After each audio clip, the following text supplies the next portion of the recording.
រឿងសំឡេងច្រៀងនៅប៉ារីដនសាឡាចាស់មានសាលាប្រថមសិក្សាចាស់មួយនៅជីភូមិដែលគេឮគ្នាថាពេលរាត្រីចាប់ផ្ដើមមកនឹងមានសំឡេងក្មេងស្រីម្នាក់ច្រៀងចម្រៀងបន្តិចលេងវែងដោយមិនដឹងថាអ្នកណាម្ដងថ្ងៃសៅរ៍យប់មានមនុស្សវ័យជំទង់4នាក់សម្រេចចិត្តទៅពិនិត្យមើលព្រោះពួកគេចង់ដឹងថាតើសំឡេងចម្រៀងនោះពិតជាមានដែរឬទេពេលទៅដល់សាលាពួកគេមើលឃើញថាសម្បកជញ្ជាំងខូចប្រហែលជាច្រើនឆ្នាំមិនមានភ្លើងតែមានខ្យល់ត្រជាក់បក់តាមរន្ធទ្វារ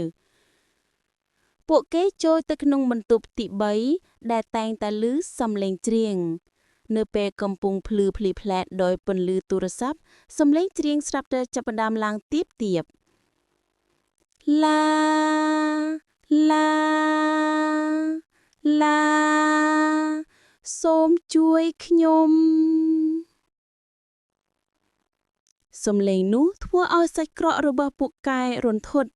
មនុស្សម្នាក់ចាប់ដាំរត់តែទ្វារបែរជាចាក់តឹងមិនអាចបើកបាន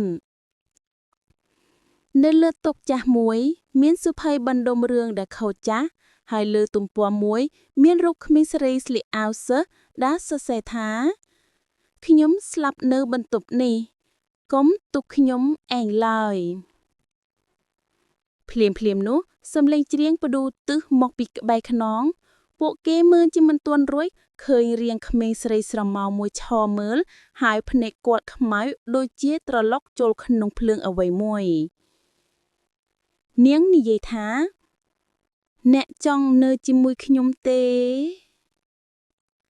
ទ្វារចេញបើកដោយសំឡេងគ្រាពួកគេចេញរត់មិនដែលត្រឡប់ទៅទីនោះម្ដងទៀតតាំងពីថ្ងៃនោះមកសាលានោះត្រូវបានបិទជាប្រវត្តិសាស្ត្រហើយអ្នកភូមិគ្រប់គ្នាបានឮសំឡេងច្រៀងនោះជួនកាលពេលយប់